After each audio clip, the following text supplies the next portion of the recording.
राजदीप के पास और ऑप्शन क्या है सर? भाई हाँ, तो ममता राजदीप बनर्जी के पास, बेचारे के पास कोई और ऑप्शन तो अब बनेगा तब बनेगा। बीजेपी ले नहीं रही। ममता जी का तो जो आज था वो की डेट में मजबूरी है कि चलो शबरिता से राष्ट्रीय ही पार्टी का। भाई समस्या तो हो गई इसीलिए ना उसके लिए। है? समस्या तो बेचारी ममता दीदी की बढ़ती चली जा रही है। आज तो सुदीप तो बंदोपाध्याय भी छोड़ गए उनको। लेकिन सुदुप्तो पे सबसे बढ़िया बाइट आई है तापस राय ने। तापस राय ने बहुत बढ़िया कहा कि इसी के लिए तो ममता दीदी ने हम सबको निकाला था।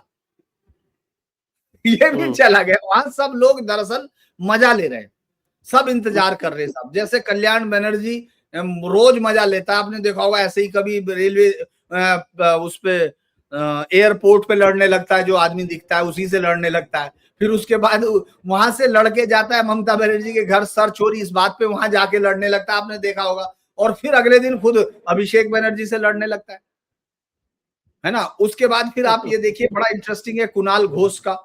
कुणाल घोष को जब उठाया गया था, वो वीडियो अभी भी लोग दर्शक हमारे जाके देख सकते हैं। जब उसको पकड़ के ले जा रहे थे, वो बांग्ला में चिल्ला रहा कि मुझे नहीं, पहले ममता बनर्जी को पकड़ो। तो वो उस दिन का आज तक बदला ले रहा है। वो जानते हैं वो कब निकलेगा। वो जब महाभारत खत्म हो जाएगी, शकुनी की तरह आखिर में कहेगा ए ले भैया हो गया काम, अब चलो। जब ये दोनों अंदर चले जाएंगे उस दिन वो सबसे, आपको मालूम है मैं ऐसे नहीं कह रहा, आप मजेदार बात देखिए। अरे शकुनी तो महाभारत के आखिरी दिन मारा गया था। हाँ 18वें दिन ही तो ये तो उसमें चला जाएगा ना।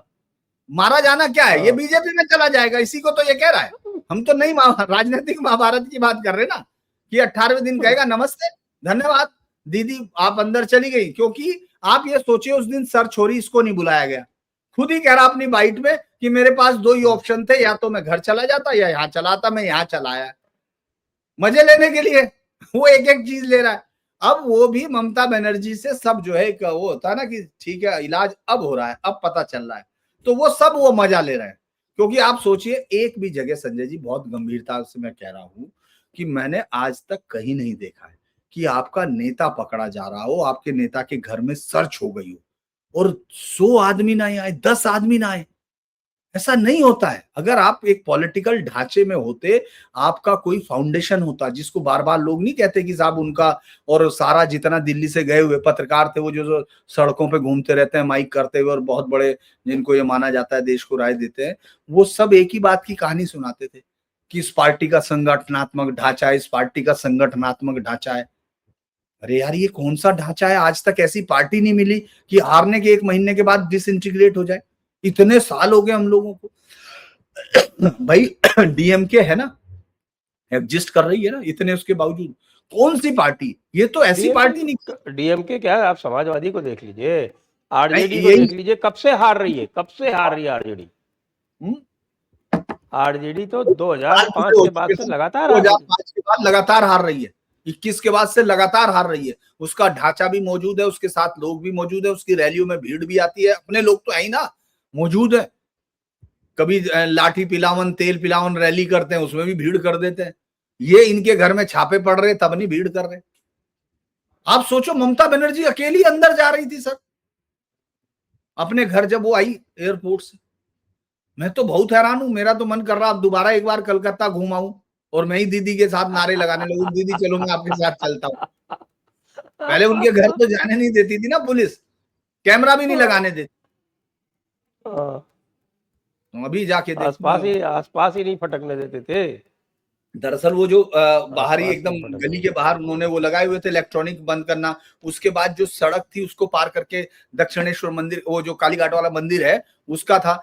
आप जानते हैं वहां से कैमरा आप ऐसे नहीं कर सकते थे। जो कालीघाट मंदिर के जो मेन गेट बनाया हुआ है जो पहले ही, उसके दोनों तरफ 2 स्कॉर्पियो पुलिस की खड़ी रहती थी बाकायदा बैरिकेड बना के, ताकि वो हमेशा वहीं खड़ी रहती थी सुबह से रात तक। और जैसे ही आप कैमरा दीदी की गली की तरफ कर रहे हैं, भाई सड़क के इस तरफ खड़े हो, गली अंदर है, अंदर जाके उनका घर है, पीटीसी नहीं करने दिया गया। 2014 से मैं 12 साल तक पीटीसी नहीं कर पाया। जिस दिन वो हारी उस दिन मैं जाके सुबह जाके वॉक थ्रू करके मुझे बड़ा संतोष हुआ, आनंद हुआ कि चलिए कम से कम यार इनके घर के पीटीसी तो कर लिया। उस दिन भी घर तो नहीं जाने दिया गया था, मैं भी ज्यादा उसमें नहीं था कि ठीक है शाम तक ये बेचारे सभी जाने लगेंगे। आपने देखा आज वो गोली हटा दी, सब हटा दिया, अब उनके घर के सामने तक गाड़ी आके रुकने लगी उनके नेताओं की, वरना किसी की गाड़ी नहीं जाती थी अंदर, सब वहीं हाँ, उतरो लेकिन पैदल जाओ। अभिषेक के घर जब रेड पड़ी तो बताते हैं ममता दीदी पहुंच गई थी। हाँ, ममता पहुंच गई थी सुबह, लेकिन कुछ ही देर में वापस चली गई। ममता को दरअसल किसी ने कान में धीरे से कह दिया होगा कि वहां भी पहुंचने वाले काली घाट। ममता ने कहा पहले अपनी फाइल बचाओ, तो ये देखेगा। तो वो तुरंत वापस निकल गई, बिना कैसे जाती। कोई आदमी नहीं आ रहा है, कोई आदमी नहीं दिख रहा है। खुद ही थोड़े दिन बाद पानी लेना पड़ेगा उठ के। बहुत बुरा हुआ ब्रो आजकल की भाषा में। हाँ, नए लोग बहुत ही, मतलब आप ये सोचिए आज जब पुलिस जब पहुंची ना तीनों, आप ये अच्छा आप इसको अच्छे से समझेंगे। एक पीएस है, मेरा पीएस है, उसको वो कई दिन से फरार है, उसको कई जगह से ढूंढ चुके आप। अब उसको कह रहे फला दिन पे मेरी लोकेशन आपके घर में मिली थी। क्यों कह रहे साहब? क्योंकि उस दिन की तो मिली होगी, क्योंकि वो तो आता होगा। अब आपको चूंकि वो कोर्ट में, हर बात में तो इनको कोर्ट में भागने की आदत है। अच्छा, सबसे बड़ी बात है अब तक मेनका गुरुस्वामी किसी कोर्ट के केस में नहीं दिखाई दिया आपको, अब तक एक नोटिस सिंगल। आपको राजीव कुमार अब तक एक सिंगल बाइट नहीं मिली है, सिंगल, किसी माइक किसी तस्वीर में नहीं दिख रहा है। आप ये सोच के देखिए ये कैसी पॉलिटिकल पार्टी थी इस तरह से। अच्छा, दूसरा क्या है, लोग पुलिस को भी मालूम है अगर ये शुभेंदु नहीं होते, मैं बता रहा हूं आपको, तो फिर हमको 2017 का बाबा का कार्यकाल याद करना चाहिए। हर एक कदम पे सुप्रीम कोर्ट आ रहे थे, वो जो लॉबी थी बैठी हुई, जो सिस्टम था, उनको हर कदम पे कभी जावेद पंप के लिए पहुंच रहे लोग सुप्रीम कोर्ट फिर कह रहा नहीं ऐसा नहीं कर सकते, फला कीजिए ये कीजिए। शुभेंदु सब जान, उसने कहा ये सब चलेंगे, आओ पहले से इंतजाम करके आते हैं। आज पुलिस ने सर्च की इसके घर, इसको तो पहले बुला लिया, तो आपने कहा कोर्सिव एक्शन नहीं हो सकता, वो आप लेके आगे, क्योंकि कोर्ट ने कहा कि आपको इसको 6 बजे तक पेश होना है। ठीक है साहब, मैं 5:35 पे चला गया, उन्होंने ठीक है 12 बजे तक बैठा रहो अपने कमरे में, पानी पीते रहो, अपने पिताजी का नाम बताओ, अपना नाम बताओ, उसके बाद कौन से रंग के कपड़े पहने, कौन से जूते पहने, अपने 12:30 बजे चले जाओ। ठीक है, कोई बात नहीं, कल फिर आएंगे, बाद में देखेंगे 14 को आना। अब ये बेचारा रात तक भाषण देता रहा, इसने सोचा शायद इतनी पूछताछ होती है, शायद इतना ही होगा, इतना बढ़िया बोलने लगा, इसको लगा इनने बहुत अच्छा बोला। रात को 2 बजे आके उन्होंने उठा दिया, चलो भैया जरा बताओ। अब आप उसको कोर्ट में भागोगे, कोर्ट में क्या भागोगे कि साहब मेरे घर क्यों आए? ठीक है, लोकेशन है, डाटा है, उसकी लोकेशन है, लास्ट लोकेशन इसके घर में, इसके पीएस की, किसी और के घर कैसे होगी? तो वो उसको उठाना, परेशान, उसको ये बताना कि तुम्हारी ताकत नहीं है। अभी तक ममता बनर्जी और इसको ये समझ में नहीं आ रहा है कि भैया चला गया, इनको अभी भी ये लग रहा कि इतने तक नहीं जाएगी पुलिस, तो फिर वो आराम से जाते हैं कि ये आ गया, अब आपका ये सुरक्षा हट गई। फिर ये कुछ सोचते हैं कि इससे आगे नहीं जाएगी। आप सोचिए एयरपोर्ट पे कैसे इसको पत्रकार कर रहे थे।